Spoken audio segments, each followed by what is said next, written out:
কুড়িগ্রামে অসময়ে শুরু হয়েছে তীব্র ভাঙন। হারিয়ে যাচ্ছে একের পর এক গ্রাম, ঝুঁকিতে শতাধিক পরিবার আর কৃষিজমি। ভাঙন ঠেকাতে দ্রুত ব্যবস্থা গ্রহণের দাবি ভুক্তভোগীদের। প্রকল্প অনুমোদন হলে ভাঙন রোধে দ্রুত কাজ করার আশ্বাস পানি উন্নয়ন বোর্ড কর্মকর্তার। যমুনা স্মার্ট রেফ্রিজারেটর, স্মার্ট লাইফে স্মার্ট রেফ্রিজারেটর।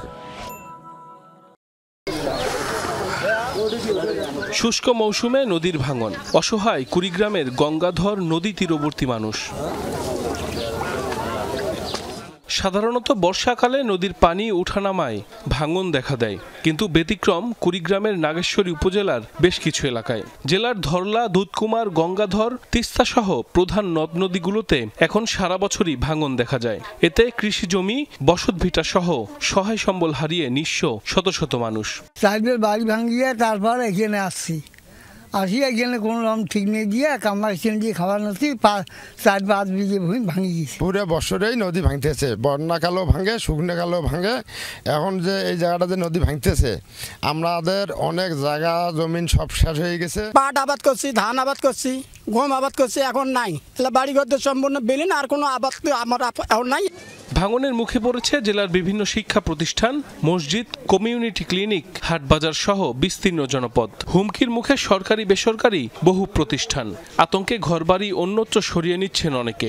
ভাঙন রোধে সরকারকে প্রয়োজনীয় ব্যবস্থা নিতে করেছেন মানববন্ধন। দ্রুত ব্যবস্থা গ্রহণের দাবি ভুক্তভোগীদের। আমরা ফসল ফলে খুব সুষ্ঠুভাবে চলতাম, কিন্তু সে জমিগুলো এখন সম্পূর্ণ নদীর গর্ভে বিলীন হয়ে গেছে। নাই বাড়ি, নাই ঘর, মানে এখানে তারপরে 5,000 টাকা ভাড়া নিয়ে মানুষের জায়গাতে আছে, ওজালা ভাঙি গেলে আর মানে এখানে নাই। দুয়ো যা আছে 16 আনা মানে এখন ভাঙি গেছে নদী, কোনো অবস্থা নাই। ভাঙন রোধে সংশ্লিষ্ট দফতরে জমা দেয়া হয়েছে কয়েকটি প্রকল্প। বাস্তবায়ন হলে দ্রুত সমাধানের আশ্বাস পানি উন্নয়ন বোর্ডের। অলিপুরের বেগমগঞ্জ আছে, রসুলপুর আর রৌমারী এলাকায় সোনাপুর এলাকা আছে। এর বাইরেও যদি যেখানে আমাদের ভাঙন দেখা দেয়, আমরা আরেকটি ভালনারেবল লিস্ট পাঠিয়েছি জরুরি কাজ বাস্তবায়নের জন্য। সেটি অনুমোদন পেলে আমরা মোটামুটি যেসব ভাঙন এখন আমরা দেখতে পাচ্ছি, এইসব জায়গায় আমরা কাজ বাস্তবায়ন করে ফেলব। ভাঙন ঠেকাতে স্থায়ী প্রকল্পের মাধ্যমে সমাধান চান ভুক্তভোগীরা। সাইফ আহমেদ, যমুনা নিউজ।